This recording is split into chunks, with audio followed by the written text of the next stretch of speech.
My name is Jeffrey Puglisi. I do internal medicine, concierge internal medicine in Greenwich, Connecticut.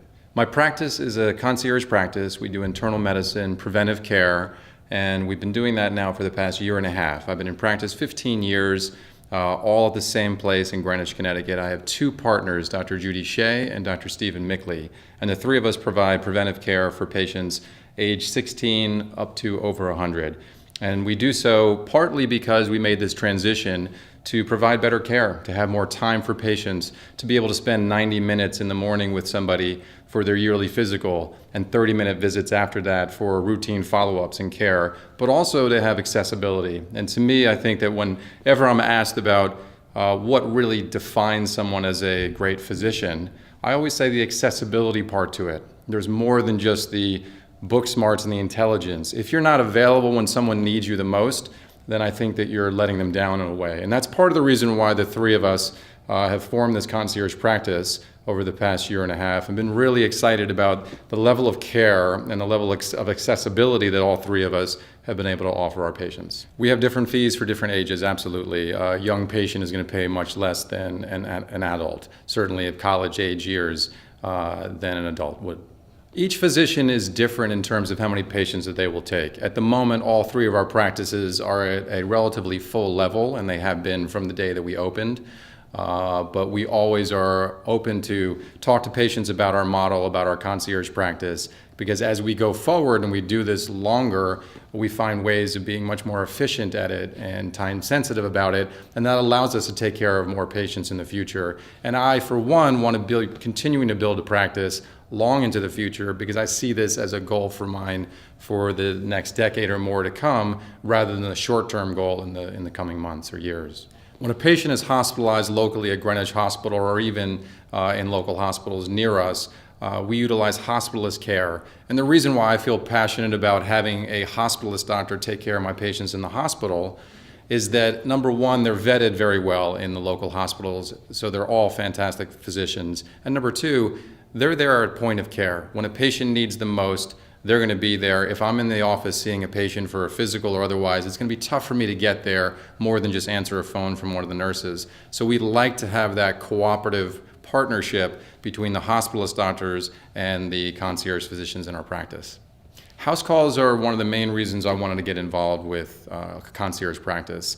For the past 15 years, I've been doing them, and to me, as a physician, it's opened up an entire new world to me, being able to see a patient in their own environment, at home, with the pictures on the wall, talking about the stories of when they were younger. It gives me a better feel for who they are as a person. At the end of the day, I chose internal medicine, a primary care specialty, because I want to grow old with my patients. I want to learn what they're all about. I want them to learn about me and to have a mutual trust. There's nothing like being in the home, taking care of somebody when they need you most, and I think that actually solidifies the patient-physician relationship. I utilize it when a patient needs it most, when they're not able to come to the office typically. If someone's able to come in, typically they're going to see me in the office space. The patients that I take care of in my practice run the ages of 17 all the way up to 100. One of my interest levels is in cardiovascular health, because unfortunately 33% of us are going to have something happen to us in our lifetime that relates to a cardiovascular or a cerebral vascular event. And my opinion is, the more we can get on board and be preventative and proactive about that, I'd like to be part of that solution. So one of the areas that I have keen interest in is checking patients' lipids, but also looking beyond just their cholesterol numbers and looking at some of the inflammatory markers that are really the root cause, and insulin resistance and prediabetes, that I think is more important than a lot of physicians actually understand at causing cardiac disease. So that's something that I'll do. But in terms of age range, I see all ages. After hours, a patient can get me a multitude of different ways. Typically, they'll call my cell phone if it's something very urgent. Email is something that a lot of my patients love to utilize, because they know that when I'm done seeing patients, that I can get back to them in a timely fashion, and there can be a back and forth conversation with a little bit more detail than a phone call might be able to afford them during the day. So typically, a cell phone call or an email, they can page me, but those days are really gone. It's usually direct access. I'm on staff at Greenwich Hospital, which is about 5 minutes from our practice location.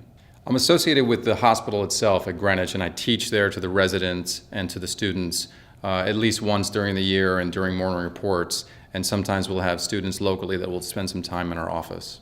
So we spend a lot of time teaching, and that's one of the things that we love to give back.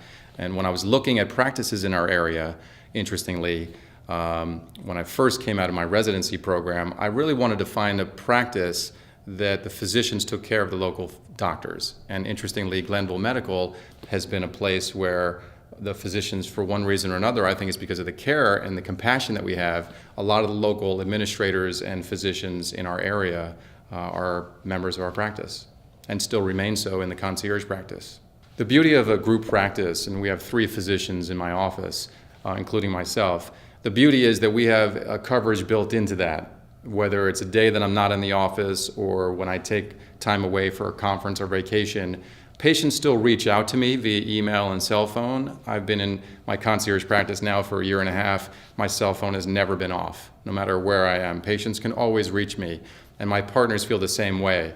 But if someone needs to be seen on a weekend or in the office, then my partners are available for that. And I think that is one of the selling points to a group practice over a solo practice in internal medicine concierge care, is that you have built into the coverage doctors that you've probably seen in the past, or family members of yours are seeing one of those doctors as well. And I think it makes it more of a family environment. You feel much more comfortable with the other doctors. There's not a lot of lag time in terms of understanding their medical problems and being able to care for them. So the coverage in our practice is excellent.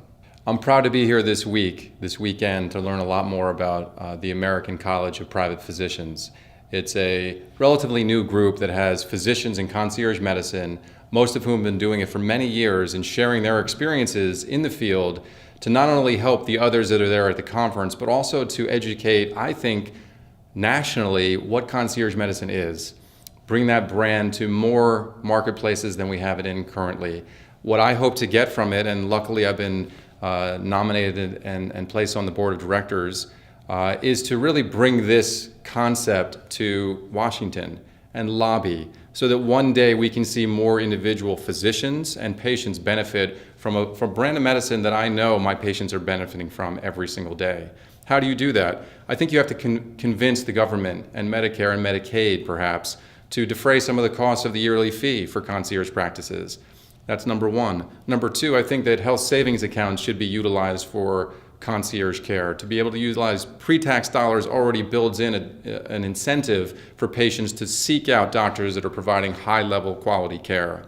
And number three, I really think that at the end of the day, the more physicians that are able to leave their traditional practices, where I know from firsthand account, they're working too many hours, they're not taking care of themselves, family life is suffering, and at the end of the day, they're considering other options. We have a huge problem on our hands in terms of physician depression, substance abuse, and suicide. And I think that an organization like this that utilizes its years of experience and lobbies for this type of a practice to be an option not only for patients to get better care, but for physicians to take better care of themselves and practice the type of medicine they've always wanted to. So I'm extremely happy to be a part of it and can't wait to see what the coming years will bring.